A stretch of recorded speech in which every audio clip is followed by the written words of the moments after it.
ng violence, nagkakos siya ng maraming mga problema sa atin. Bakit ang alak nililigal?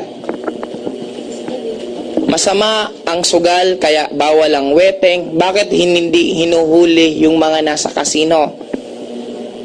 Bakit pag sugal ng mahirap, hinuhuli? Saklaan, bawal.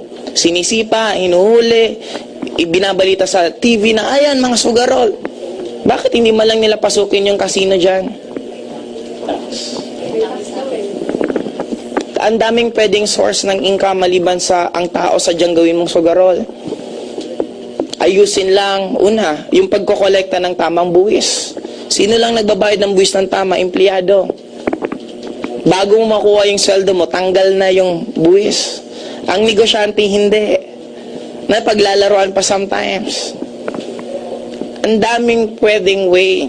And ito din, baka sabihin nyo, kasi ang gobyerno natin corrupt, guys. Before you tell them na corrupt, make it sure na tuwing election hindi ka nang hihingi ng pera.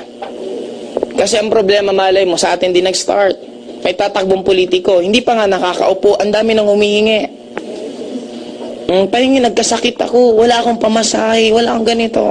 Pag hindi ka binigyan, magagalit ka pa sa politiko. Ayun, napakakuripot na, hindi ko yan iboboto. Tapos, do you think pag nanalo siya, babawi sila? Hindi, of course, babawi yon. Kaya start natin sana ang change sa atin, hindi sa ibang tao, hindi sa gobyerno, hindi kung saan sa atin. Bakit kailangan ang tao sadyang gawing mahirap? Kasi madali kang makontrol lahat dito. Sometimes, ito na nga inisip natin tagapagligtas eh. Nakakailang wish ka na sana yung presidente pag magbago na para yumaman ako. Guys, ilang presidente nang dumadaan sa'yo. Kung hanggang ngayon hindi kayo mayaman, hindi na po presidente ang problema, kung hindi sarili mo. Ilang presidente na dumaan sa'yo kung sobrang dami na. Now, pansinin mo ang batas. Familiar kayo sa mineral water? Yung maliliit. Alam nyo po ba, halimbawa, gumawa ako ng isang business ko na mineral water sa, halimbawa, Bicol. Bawal ako mag-distribute ng maliliit. Ang pwede ko lang i-distribute, malalaki. Bakit? Kasi nga umaray yung mga big companies na dapat bawal kasi malulugi sila. Kasi nga, alam mo, galing Manila, yung maliit na bote. Pagta-travel pa ng Bicol, may cost pa yan dahil sa travel. Kung taga Bicol na mismo yung may supply ng tubig, wala nang costing ng... Kinausap nila, nagkaroon ng batas na bawal ang mga maliliit na supply ng tubig na magbenta ng maliliit din. Question. Ano ang problema natin? Ang mahal ng kuryente.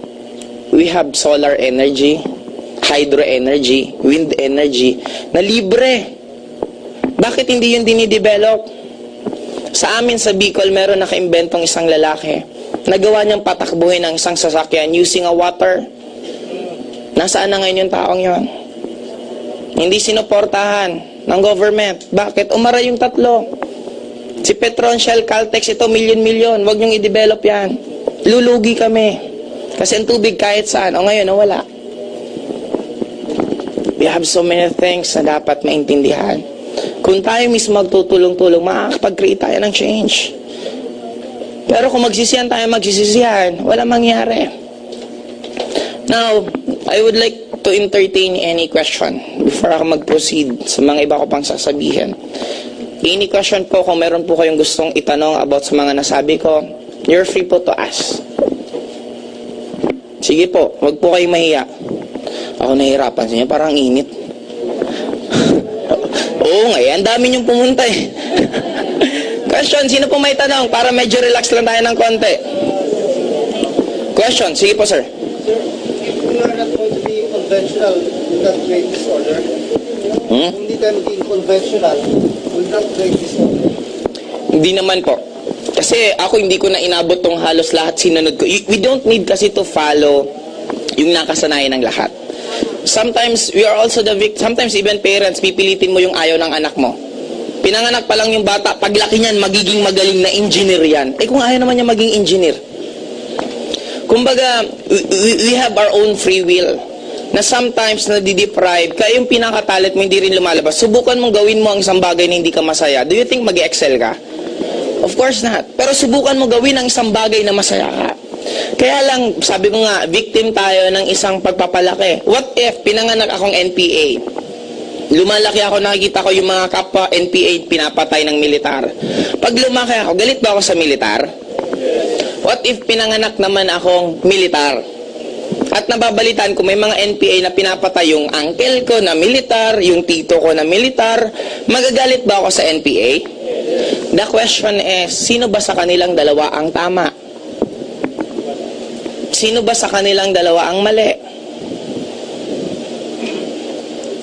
Again, we are a victim, depende kung saan ka lumaki. And sabi ko nga, sana yun ang ma-realize ng bawat isa sa atin right now. Ako, itong topic ko ngayon, this is not also about networking anymore. This is about life. Nasabi ko, kung magsisimula sa atin yung change, who knows? You can never tell na because of sa atin, paunti-unti nagbago yung pananaw mo, imbis magsisi ka, tumulong ka na lang. Instead, sisihin mo yung ibang tao, gumawa kung anong way na pwedeng maitulong mo, and who knows? Dahil sa paglaki ng paglaki natin, maging malakas ang impact natin sa bawat isa. Question, sir, may tanong pa po ba kayo? May follow-up question pa. Question, another question. Alam mo bakit tayo masyadong takot na gumawa ng kakaiba? Kasi sa tinatawag na acceptance. Pag wala kang trabaho, parang ako naalala ko dati, nung nag-aaral pa after kong graduate, nung nag-networking na po ako, may isa akong uncle, pinuntahan ko, nire-recruit ko. Alam mo sabi sa akin, ikaw ba yung engineer na sinayang mo lang yung course mo? Imagine mo sabihan nga ng ganyan, para bang napakatanga ko na hindi ko alam yung ginagawa ko tama, nang alam niya yun lang. Take note, pag-usapan natin Bill Gates. Bill Gates is one of the college dropout ng Harvard.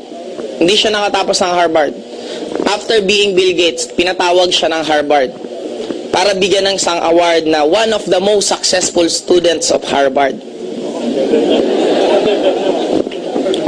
To be honest, sakit po ako ng ulo nung high school ako. Dumating po ako sa point, ultimo yung teacher ko, niyaya ko ng suntukan sa sobrang bad trip ko. Tingin nila sa akin, makukulong ako, hindi ako graduate ng college, malulunod ako sa droga, lahat na ng masama nasa isip nila.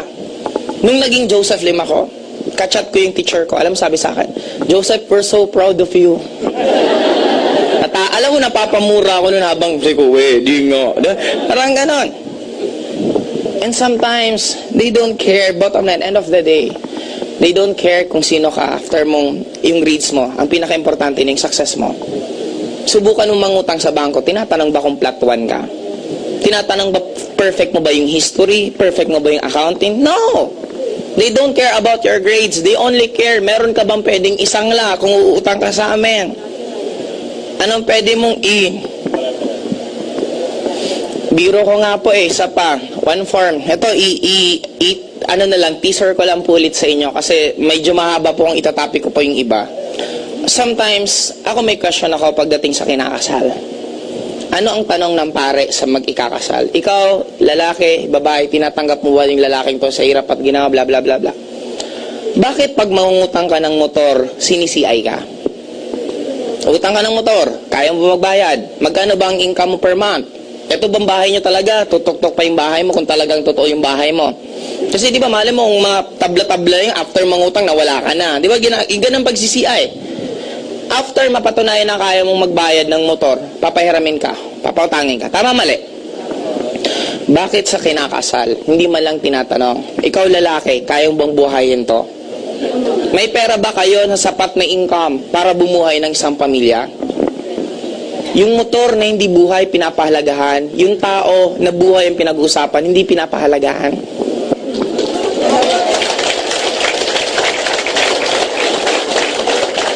Sabi nila, ang importante lang daw sa mag-aasawa is love. Importante po ang love, pero the moment wala ka ng pera, love will fly away.